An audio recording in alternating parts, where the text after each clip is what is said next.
இன்றே டவுன்லோட் செய்து உங்கள் ஃபேவரட் ஷோக்களை என்ஜாய் பண்ணுங்க.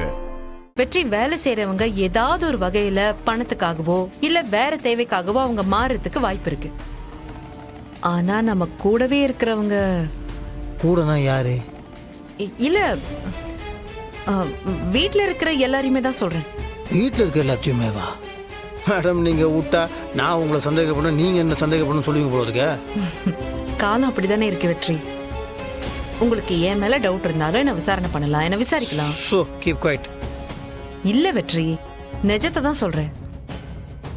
இந்த வீட்ல இருக்கிற மீனாட்சி அக்காவை சந்தேகப்படலாம், கதிர் மாமா மேல சந்தேகப்படலாம். அப்படியே பாட்டி அப்பா இவங்க லிஸ்ட்ல விட்டீங்க மேடம். என்ன மேடம் சொல்ல வரீங்க? ஒண்ணுமே புரிய மாட்டேங்குது மேடம். இல்ல வெற்றி, ஒரு தடவை இல்ல, 2 தடவை இல்ல, 3 தடவை பெரிய பெரிய ஆபத்து வந்திருக்கு. இதுக்கு மேலேயும் நம்ம கேர்லெஸ்ஸா இருக்க கூடாது. நம்ம எல்லாரையும் காப்பாத்தணும்னா ஒருத்தர் சந்தேகப்படுறதுல தப்பே இல்லை.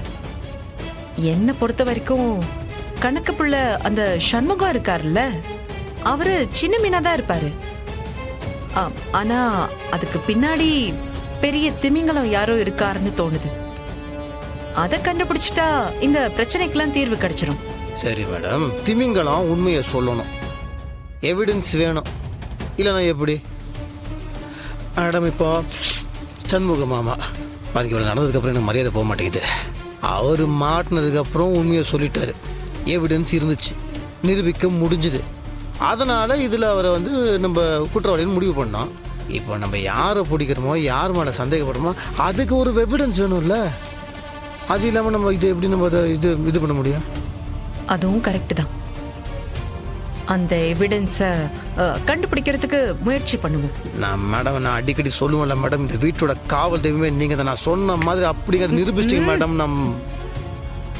மேடம் இப்போ எதுக்கு இப்போ என்ன சொன்னீங்க? இப்போ காவல் தெய்வம்னு சொன்னேன், அதுக்கு முன்னாடி நிரூபிச்சிட்டீங்கன்னு சொன்னேன். ஒரே வார்த்தை 2-3 தடவை ரிப்பீட் பண்ணீங்க, அது என்ன? குழுவா என்னன்னு தெரியலையே மேடம்.